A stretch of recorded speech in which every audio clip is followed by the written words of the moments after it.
Allora, continuiamo l'intervista con Enrico Mariotti, mister dello Scandiano.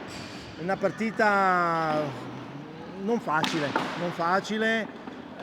Qualcuno vi mancava, anche ho visto, mancava Rocca, mancava Barbieri che non è entrato, quindi problemi di squadra. Siete riusciti anche a passare, a superare l'impasse. Cosa è mancato dopo alla fine? Siete contenti del pareggio oppure vi sta un pochino stretto tutto sommato? Magari può essere anche un pareggio giusto. Il Tiene è partito bene, meglio di noi, si sono portati in vantaggio meritatamente. Sappiamo che è una pista difficile, è una squadra complicata, a prescindere dalla classifica che possiamo vedere che quindi eravamo consapevoli di questo.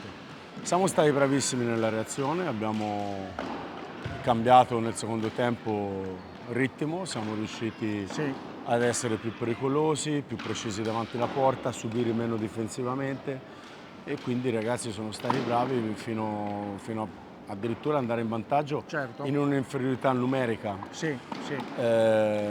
Quindi voglio dire, Sfruttata fino a male, lì. invece Poi Herrero ci ha messo la dopo, stecca.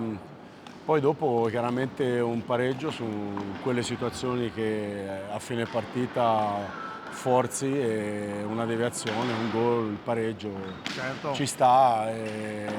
Peccato che noi nel finale abbiamo avuto un rigore, un palo di Herrero che se Sì. troviamo il vantaggio in quel momento credo che la È partita chiusa. la portiamo a casa. Sì, Sono gli sì. episodi, nell'hockey è così, addirittura potevamo perdere con il rigore finale del Tiene, invece Sì, Vecchi è stato bravo esatto. e abbiamo portato credo un pareggio alla fine poi meritato. Meritato, certamente. Allora, siamo quasi alla fine del giro di boa del campionato. Come lo giudichi questa, diciamo, questa prima parte, così dire, parte consistente?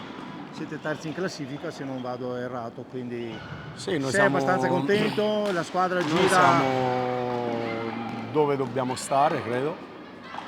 Dipenderà da noi quello che sarà la posizione finale in funzione di quanto saremo bravi a continuare una crescita che in questi mesi abbiamo fatto.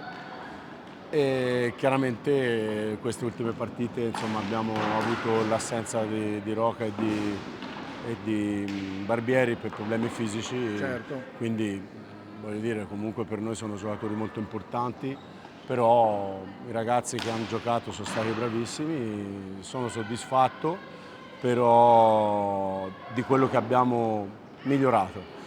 C'è ancora tanto lavoro da fare, quindi poi le somme si tirano, le conclusioni si tirano alla fine al 26 aprile che è l'ultima giornata del campionato.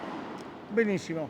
Noi ringraziamo Enrico e Grazie auguriamo un mille, buon rientro grazie e mille, un in bocca al un lupo per bocca al lupo anche a per voi. le prossime Crepi gare. Lupo. Grazie, Ciao, grazie. grazie. Buonasera a tutti voi.